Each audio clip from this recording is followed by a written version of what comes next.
হত্যাকাণ্ডের ঘটনা নিয়ে বাংলাদেশে শোকার্ত। তাকে কিভাবে বিনা চিকিৎসায় হত্যা করা হয়েছে তা প্রকাশ পেয়েছে সব জায়গায়, এবং এই বীর মুক্তিযোদ্ধা জানাজার নামাজকে কেন্দ্র করে অনেকগুলো ঘটনা ঘটেছে।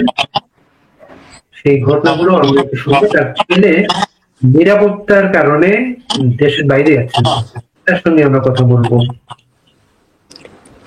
সাদি, তোমাকে, তুমি খুব শোকার্ত অবস্থা, তোমার মনের অবস্থা আমরা বুঝতে পারছি। তারপরও তোমার কথা আমরা শোনার জন্য তোমাকে আমরা নিয়ে এসেছি। তোমার সাথে তুমি কিভাবে তাই মৃত্যুর খবরটা তুমি কিভাবে পেয়েছিলে? জি, ধন্যবাদ আপনাকে চাচা। আপনি আমার বাবার অনেক কাছে, আপনাকে ধন্যবাদ জানাই।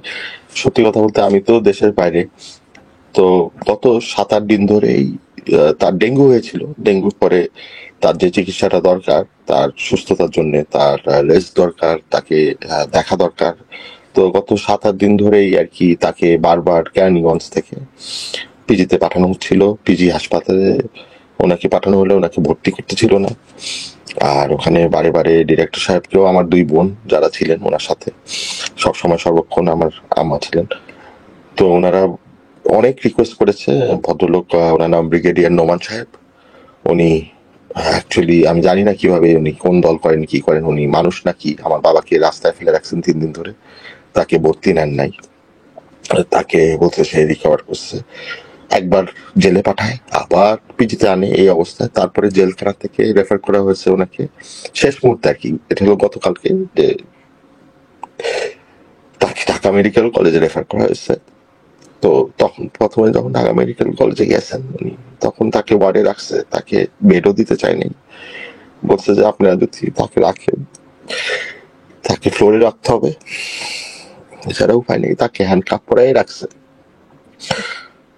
আমার বাবা আমাকে বলছে যে শক্ত থাকো বাবা, ইনশাল্লাহ কিছু হবে না, ইনশাল্লাহ কিছু হবে না। এরপরে তাকে আইসিইউতে নিয়ে গেছে এবং সেখানেই সে মৃত্যুবরণ করেছে।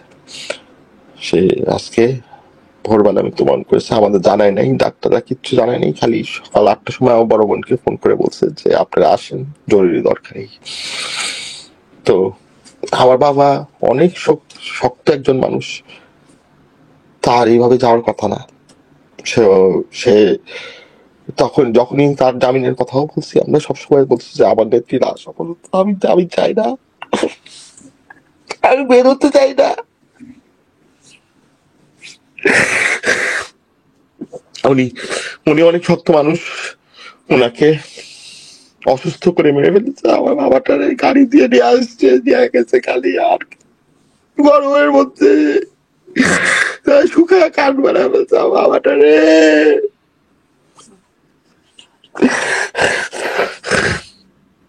আল্লাহ ভরসা, আল্লাহর কাছে বিচার দিলাম, আপনাদের কাছে দাবি আল্লাহ বিচার করুক। আল্লাহ, আমি আর কিচ্ছু বলবো না, আল্লাহ বিচার করবে ইনশাল্লাহ।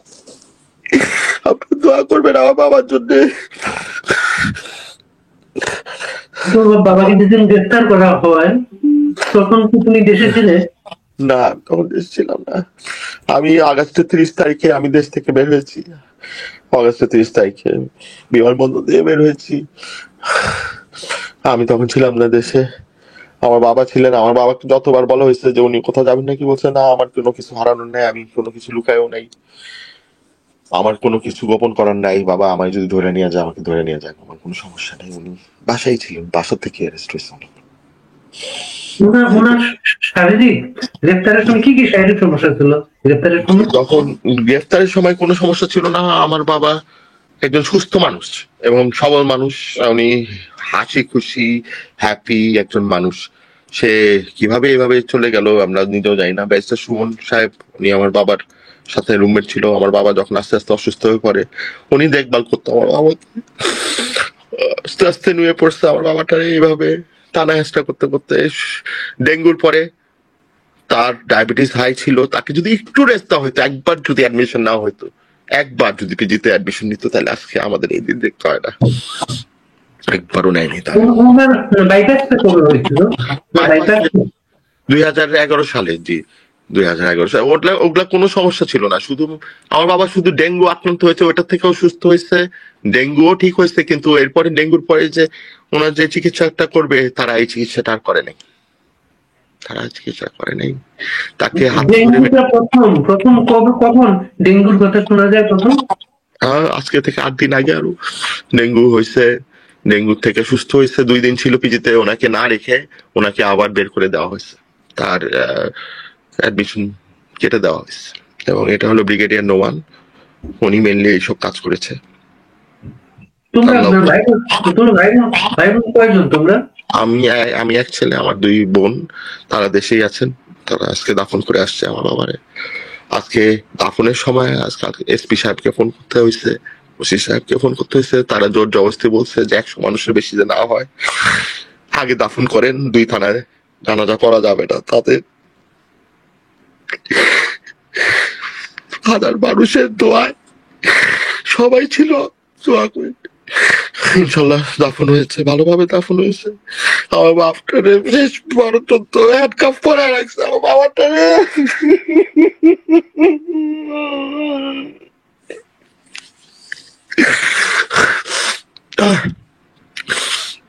আপনারা দোয়া করেন, বাস আপনাদের কাছে দোয়া। তুমি তুমি তুমি কখন খবর পাও তোমার বাবা নেই? আমি সকালবেলা, ভোরবেলা অ্যাকচুয়ালি ভোর 6টার সময় আমি খবর পেয়েছি। আমাকে কেউ বলে নাই, আমার যারা লোকজন ছিল তারা খালি বলতেছে আপনার বোনদের আসতে বলেন, পরে কথা বলবো, পরে কথা বলবো বলছে। তখনই আমি বুঝেছি আমার বাবা নাই, তখনই বুঝেছি আমার বাবা নাই। সে আইসিইউতে ছিল, গত রাত্রেও অনেক মানুষজনের সাথে কথা বলছে, সবার নাম পরিচয় জানছে। যতবার তাকে নার্স জিজ্ঞেস করছে আপনার নাম কি, সে একেবারে জোরে বলছে আমার নাম অ্যাডভোকেট নুরুল মজিদ মাহমুদ হুমায়ুন। এভাবে কথা বলছে সে, এভাবেই কথা বলছে সে। আজকে সে হঠাৎ করে কি হলো, কোনো লাইফ সাপোর্ট না, কিচ্ছু না, কেন জানি না কি হলো, আমাদের কোনো ধারণা নেই। আপনারা আসছেন, আপনারা জানেন। সাদি তুমি একটু তুমি সাদি তুমি একটু বুঝতে পারছেন। তুমি আজকে আজকে বলছো উনি মারা গিয়েছেন গতকালকে, তাই তো? জি, গতকালকে মারা গেছে। জি গতকালকে। জি। আর তোমার সাথে সর্বশেষ কবে কথা হয়েছে তোমার বাবা? আমার সাথে 3 দিন আগে কথা হয়েছে, হুইল চেয়ারে ছিলেন উনি তখন। তো উনি পিজির সামনে বসেছিলেন। আমি আপনাদের ভিডিও টিডিও সব পাঠিয়ে দিচ্ছি, আমার কাছে সব ছবি আছে। তো বলছে যে বাবা তুমি শক্ত থাকো, এতটুকুই বলছে, চিন্তা করো না। আর বলছে যে আমায় নিয়ে চিন্তা করো না, আমার জামিন টামিন কিছু দরকার নাই, যেদিন নেত্রী আসবে ওই দিন আমি বাইরে হবো, এছাড়া আমি বাইরে হবো না, এই কথাই বলছে। ওনার নামে মামলা কয়টা ছিল স্যার? ওনার নামে মামলা একাধিক ছিল, 4টা ছিল, মার্ডার কেস ছিল। তার নামে কোনো দুর্নীতি মামলা নাই, না আমার নামে কোনো দুর্নীতি মামলা আছে। তো যেগুলা মামলা সবই এগুলা বানাওয়ার, যেখানে সে জীবনে উপস্থিত ছিলেন না, জীবনে এই ব্যাপারে কথাও বলেন নাই। আমি নিজে জানি আমার বাবা তখন ওই যেই সব টাইমে মামলা দিয়েছে উনি অসুস্থ ছিলেন, উনি অবস্থা খারাপ ছিল। বাসা থেকে অ্যারেস্ট করেছে, বাসা, উনি কোথাও যান নাই, ঢাকার বাসায় না নরসিংদীর বাসায়? ঢাকার বাসা থেকে, ঢাকার বাসা থেকে। ওনাকে অনেকবার বলা হয়েছে উনি যাবেন নাকি কোথাও, উনি বলছে না বাবা আমার কোনো কিছু লুকানোর নাই, আমি কোথাও পালাবো না, কথাই বলছে সবসময়, এই কথাই বলছে, আমার কোনো কিছু লুকানোর নাই, আমার কি পাবে, আমার কি দেখবে, আমি কোথাও যাবো না, এই বয়সে এই বলছে খালি। ওনাকে তো আমরা বহু বছর ধরে দেখি, আমরা তোমাদের ধানমন্ডির বাসায় যেতাম, জি তখন এত নেতা কর্মী ওই বাসায় থাকতো, আসতো, যাওয়া আসা করতো। তো কর্মী বান্ধব এত মানুষ ছিলেন উনি, সাথে সব সময় বন্ধুত্ব সম্পর্ক ছিল ওনার। এখনো আছে। আজকে এত বিপদের মধ্যেও এত মানুষকে থ্রেট করা হয়েছে, অ্যারেস্ট করা হবে, এই করা হবে, সেই করা হবে, হাজারো মানুষের ঢল আজকে ছিল, তা জানা যায় আল্লাহর রহমত। যে জায়গায় জানাজা হলো, যে জায়গাটা জানাজা প্রথম হয়েছে হলো আপনার গুলশান আজাদ মসজিদে বাদেশা, তারপরে হয়েছে গতকালকে হয়েছে এটা, আর আজকে হয়েছে হলো তার নিজ বাড়ি, আমার বড় আব্বার স্কুল মাঠ, শুক্র মাহমুদ উচ্চ বিদ্যালয়, তো মনোধি থানা এটা। যদিও আমরা চেয়েছিলাম যে বেলাবো মনোধি 2 জায়গায় হোক, তো বেলাবোতে তো আমাদের পারমিশনই দেয় নাই, তারা মানা করে দিয়েছে প্রশাসন যে বেলাবোতে হবে না। তারপরে মনোদিতে যখন মাইকিং করতেছিল মাইক টাইকও নিয়ে চলে গেছে তারা, পুলিশ মাইকিংও করতে দেয়নি আমাদের, আমার বাবার জানাজার। তো তার দাদার স্কুল যেটা শুক্র মাহমুদ উচ্চ বিদ্যালয়, ওইটার মাঠেই তার জানাজা হয়েছে। মনোহরদীতে যারা মাইক কেড়ে দিল, যারা অনুমতি দিল না, এরা কারা? এরা পুলিশ বাড়ি থেকে নিয়ে গেছে। পুলিশ। ওসির নামটা, মনোহরদীর ওসির নামটা কি? আমি ওসি সাহেবের নাম জানি না, জেনে আপনাকে জানাবো। বেলাবর ওসি সাহেবও নিষেধ করেছেন, জানাজার কথা বলছে আমরা দায়িত্ব নিতে পারবো না বেলাবতে, আপনারা জানেন এই সেই অ্যারেস্ট হলে আমরা কিছু যাই না। তো আমরা তো জীবনেও চাই না যে আমার বাবার কারণে বা আমাদের কারণে কেউ সমস্যায় পড়ুক। তবুও যারা মন থেকে ভালোবাসে তোমার বাবা এই দেশের জন্য যুদ্ধ করেছেন, এই দেশটা স্বাধীন করেছেন, সেই দেশে স্বাধীন দেশে করছে, তার জানাজা করতে দিবি কিনা? তাকে বারে বারে বলা হচ্ছিল যে সকাল 7টার মধ্যে দাফন করে জানাজা ঘরের মধ্যে ছাড়তে বলা হয়েছে। জানাজা ঘরের মধ্যে করতে বলা হচ্ছিল? হ্যাঁ, নিজ বাড়িতে জানাজা ছোট করে করতে বলতে, 100 জনের বেশি মানুষ হতে পারবে না। এই মাইকিং বন্ধ করে কোন সময় মাইকটা কেড়ে নেয়, কখন এটা? আজকে আজকে আপনার কালকে রাত্রে মাইক কেড়ে নিয়ে গেছে, কালকে রাত্রে থেকে মাইকিং শুরু হয়ে গেছিল, কিন্তু এখানে আমার মানে প্রথম জানাজার পর থেকে গুলশানের তারপরে থেকে মাইক কেড়ে নিয়ে গেছে তারা। তুমি তো তোমার বিদেশের জায়গা থেকে বসে তোমার বাবার জানাজা ফেসবুকে দেখতেছিলে, তাই না? জি, আমি ভিডিও কলে দেখতেছিলাম মেনলি। আমার কিছু বলার নাই। আমাকে আমাকে আমার বোনরা, আমার আত্মীয় স্বজন বলছে তুমি কোনো পোস্ট দিবা না। আমি দোয়াও চাইতে পারি না আমার বাবার যখন অসুস্থ, তাহলে যদি ওনাকে চিকিৎসা ঠিক মতো না দেয়, এজন্য দোয়াটাও চাইতে পারি নাই কারো কাছে, বলতেও পারি নাই কারো কাছে আমার বাবা অসুস্থ। খালি চুপ করে দেখছি তাকে পরিকল্পিত ভাবে মেরে ফেলছে চাচা, অসুস্থ মেরে ফেলছে। আমার বাবা অসুস্থ ছিলেন, ওনার কোনো সমস্যা ছিল না। চিন্তা করতে পারো সাদি জেলখানায় একজন ডিভিশনার, ওরা তো মন্ত্রী ছিলেন, এমপি ছিলেন, ডিভিশন প্রাপ্ত একটা মানুষ, কত অবস্থা থাকলে জেলখানায় ওই ডিভিশন প্রাপ্ত ছেলে একজন ডেঙ্গু হয়। জি জি, সেটাই। ডেঙ্গু হওয়ার পর 2 দিন রেখে তাকে আবার ফেরত পাঠিয়ে দেওয়া হয়। তাকে 3বার আনা হয় কেরানীগঞ্জ থেকে পিজি হাসপাতালে প্রত্যেক দিন এই গরমের মধ্যে। একটা অ্যাম্বুলেন্স যেখানে কোনো রকম কোনো সুবিধা নাই, খালি একটা খাট, একটা অ্যাম্বুলেন্সের মধ্যে একটা স্ট্রেচার, এছাড়া কিচ্ছু নাই। তাকে নিয়ে হাসি ঠাট্টা করা হয়, তাকে মানুষের ভিতর দিয়ে এই একটা হুইল চেয়ার দিয়ে টেনে হ্যাঁচড়া নিয়ে যায়, আবার নিয়ে আসে, আবার হাতে হাত করা পরানো। এইভাবেই করছে তারা, এইভাবেই করছে। এবং আমরা কিছু ছবি দেখলাম, অনেক রুগী একটা বেডে তাকে রাখা হয়েছে, বিছানার চাদর নেই, তার হাতে তখনই বলা হয়েছে যে এই বেড থাকবে না, এটা আরেকজন ভদ্রতা করে দিয়েছে, তাকে বলছে তাকে ফ্লোরে থাকতে হবে, তাকে বারান্দায় নিয়ে গেছে। এই অবস্থা, এই আজকে আমার বাবা আজকে দেশের জন্য এই অবস্থা। আজকে আর কিছু বলার নেই, কিচ্ছু বলার নেই। ভিডিও কলে যখন দেখছিলে বাবার জানাজা, তোমার মন কি বলছিল তখন? আমার মন বলছে আমার বাবা এই কষ্টের থেকে দূরে আছে, শান্তিতে আছেন, উনি শান্তি মতো গিয়েছেন, হাসি মুখে গেছেন, মানুষ ভালোবাসে তাকে। আমি মানুষের কাছে দোয়া চাইছি, আমার বাবা শান্তিতেই গিয়েছেন, আল্লাহর কাছে দোয়া চাই সবার কাছে, এই আর কিছু না। তোমার কথায় আমরা বুঝলাম সেইখানে একজন সাক্ষী আছে, তার চিকিৎসা নিয়ে দেশটা সুমন যে ধর্মের ছিলেন। জি জি, সুমন যদি কোনোদিন বাইরে আসতে পারেন, তার কাছে আমরা শুনতে পারবো, আরো বিস্তারিত জানতে পারবেন। অবশ্যই অবশ্যই, কোনোদিন বাইরে আসতে পারলে সুমন অবশ্যই, ইনশাল্লাহ। উনি অনেক আমার বাবার অনেক খেদমত করেছেন, আমার বাবা নিজে বলছে। তো ওনার জন্য দোয়া করি।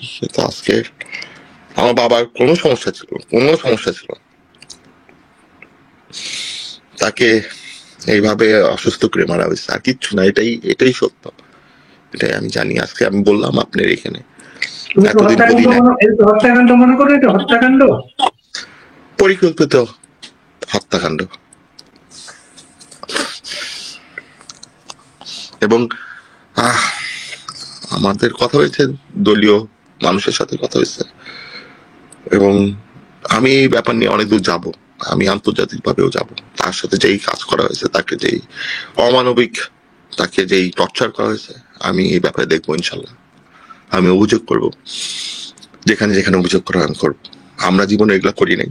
আজকে আমরা ক্ষমতা থাকতেও আমার বাবা কেউ দেখি নাই জীবনে এইভাবে করতে কারোর সাথে। আমরাও জীবনেও চিন্তা করিনি আজকে তার সাথে যেই ব্যবহার, তার এই অবস্থায়, তার এই বয়সে 7 দিনে আমার বাবারে মেরে ফেলছে। 7 দিনে মেরে ফেলছে আমার বাবাকে। 7 দিনে। পিজিতে কি বলা হচ্ছিল, কেন অ্যাডমিশন দিবে না তারা? ডাক্তার, জেলখানার ডাক্তার যিনি ছিলেন, উনি রেফার করছে পিজিতে। পিজিতে মানুষজন দিয়ে বলানোর পরে সকালবেলা ভর্তি করেছে, বিকালবেলা আমার বোনরা যখন বাসায় ফেরত এসছে, তাদের আবার ফোন করে বলা হয়েছে যে আমার বাবাকে আর কি আবার ফেরত পাঠানো হয়েছে, কারণ সে সুস্থ। সকালবেলা ভর্তি করা হয়েছে, বিকালবেলা ফেরত পাঠাচ্ছে। তখন ডিরেক্টর সাহেবের সাথে যখন আমার বোনরা দেখা করেছেন, বলছেন আপনারা কেন আসছেন আমার সাথে দেখা করতে? আপনাদের তো আমার সাথে দেখা করার কথা না, এটা তো ডক্টরের কাজ, এখানে আমার সাথে কেন দেখা করতে আসছেন? ওই ডিরেক্টর সাহেবই ডক্টরকে প্রেসার দিয়ে আমার বাবার সিট কেটে দিয়েছে। ডিরেক্টর সাহেব সারা জীবন ডিরেক্টর থাকবেন, তাই তো? ব্রিগেডিয়ার নোমান, আল্লাহ ভরসা, আল্লাহ মালিক। মুক্তিযোদ্ধা, বীর মুক্তিযোদ্ধা ডিরেক্টর সাহেব, আপনি আজকে ডিরেক্টর সাহেব হয়েছেন এই দেশটা স্বাধীন হওয়ার কারণে। একজন বীর মুক্তিযোদ্ধা শেষ জীবনে। আর কি ব্যাপার, সাথী উনাকে যখন দাফন করা হয়, জি, উনি মুক্তিযুদ্ধ, ওনাকে তো কোনো রাষ্ট্রীয় সম্মান দেওয়া হয়নি। না, রাষ্ট্র সম্মান দেওয়া হয়নি। আমাদের তো জানাজাই করতে দিতে চায় নাই। পুলিশ সারা মাঠ ঘেরাও করে রেখেছে, যারা মানে মানুষদের ঢুকতে দেয় না। এবং যখন অনেক মানুষ হয়েছে, তখন মানুষজন জানার পরে বলছে এক্ষুনি আপনারা চলে যান, যে যার বাড়িতে এক্ষুনি চলে যান। এইভাবেই আমি আপনার কাছে আমি সব ছবি পাঠাবো, সব ভিডিও পাঠাবো, আপনি দেখবেন, আপনি বলবেন। এই হলো অবস্থা। আল্লাহ মালিক। মুক্তিযোদ্ধা তার রাষ্ট্রীয় সম্মান পায় না। থানার ওসি মানুষকে বিদায় করতে চায়, ধর্মীয় ভাবেও দিতে পারে না। রাষ্ট্রীয় দায়িত্ব পরে ধর্মীয় ভাবেও দিতে পারে না। ওনারা বলে আমাদের উপরে প্রেশার আছে, আমরা সমস্যা আছি। ওসি সাহেব বলেন, এসপি সাহেব বলেন যে ঊর্ধ্বতম জায়গা থেকে প্রেশার আছে। যতবারই যোগাযোগ করা হয়েছে তারা এইভাবেই কথা বলছে। কে এটা জানা যায়? ইমামতি কে করেন? ইমামতি করেছেন আমাদেরই বাড়ির পাশে এক মাদ্রাসা আছে, বাগিবাড়ি মাদ্রাসা। আমার বাবার অত্যন্ত ঘনিষ্ঠ ভাজন, উনি বাগিবাড়ি মাদ্রাসার যে হুজুর, উনি ইমামতি করেছেন। উনি সবসময় আর কি আমার বাবার কাছের মানুষ, সেই ইমামতি করেছেন। আরেকটা ব্যাপার, আমরা মারা যাওয়ার পরে আমাদের যে করা হয়, মৃতের ছেলে বা মৃতের পরিবারের পক্ষে কেউ কথা বলে ক্ষমা চায়। তাই নাই আমাকে কথা বলতে, দেয়নি। তুমি কথা বলতে চাইছিলে? জি, চেয়েছিলাম, আমাকে দেওয়া হয়নি কথা বলতে। কে বাধা দিয়েছে এটা? বাধা দিয়েছে প্রশাসনিক ভাবেই বাধা দিয়েছে, আমাকে কথা বলতে দেওয়া হয়নি। বলছে আমাদের উপরে অনেক প্রেশার আছে, দুঃখিত, আপনি কোনো কথা বলতে পারবেন না। জি। কোন জায়গায় ওনাকে কবর দেওয়া হয়? আমার দাদা, আমাদের প্রত্যেক বাড়িতে আমার দাদার পাশে কবর দেওয়া হয়েছে। তোমার দাদার নামটা কি? এম এ মুজিদ। উনি তিনবার বাংলাদেশ সুপ্রিম কোর্টের প্রেসিডেন্ট ছিলেন। নাম করা অ্যাডভোকেট এম এ মুজিদ, তার পাশেই কবর দেওয়া হয়েছে সাথেই। তোমার দাদার কারণে কি তোমার বাবা আইন পেশায় এসেছিলেন? জি জি, দাদার কারণে আমার বাবা আইন পেশায় এসেছিলেন। আমার দাদা সবসময় চেয়েছেন যে উনি আইন পেশায় আসুক। আমার বাবা তো আইনজীবী ছিলেন এবং প্র্যাকটিসও করতেন। পরে রাজনীতির কারণে অনেক সময় একটু হয়ে গেছে, আপনারা তো জানেনই সবকিছু। আমরা তো বাড়িতে যেতাম, আইনের বই ভর্তি করতে লাইব্রেরি, প্লাস হচ্ছে উনি তো ছাত্রলীগ, যুবলীগের চেয়ারম্যান ছিলেন। জি, যুবলীগের চেয়ারম্যান ছিলেন উনি। তখন অসহযোগ আন্দোলনের সময় যখন আর কি বিরোধী দল, তখন সে যুবলীগের চেয়ারম্যান ছিল। এবং সে আপনার ঘাতক দল নির্মূল কমিটির ওটার সাথেও সংযুক্ত ছিল, এবং প্রথম রাজাকারদের যে প্রথম বিচারের দাবি জানার ইমামের সাথে, তার সাথে একসাথেই তারা কাজ করেছেন সবসময়। জি, তখন সে যুবলীগের চেয়ারম্যান। আমাদের না অনেক সাংবাদিকের সাথে তার বন্ধুত্ব ছিল, জি অনেক সাংবাদিক। জি, আমি ছোটবেলায় দেখেছি, আপনাকেও দেখেছি, অনেক সাংবাদিকদের দেখেছি। আমার বাবা এত চিনেনি উনি কেমন মানুষ ছিলেন, কেমন মানুষ ছিলেন। আমি তো কালকে বলেছি যে একটা ঘটনা, আমি ওই সময় তোমাদের বাড়িতে ছিলাম, একটা মানুষ, বিপদগ্রস্ত মানুষ আসলো, আমার বাবা আমাকে সহ চলে গেলেন বেলা বড় ঠিকানায় মানুষটাকে বের করার জন্য। জি, উনি উনি ওকালতি করেছেন একমাত্র দলের জন্য। যখনই দলের কেউ অ্যারেস্ট হতো বা কেসে পড়তো, তখন উনি গিয়ে দাঁড়াতো কারো কোর্টে। এছাড়া আমি দেখি নাই অন্য কোনো কারণ তার আর প্রয়োজন হয় নাই ওকালতি করা। সে একমাত্র মানুষের জন্যই করছে ওকালতি। যারা নির্যাতিত ছিল তাদের পক্ষে দাঁড়াইছে সবসময় সারা জীবনই।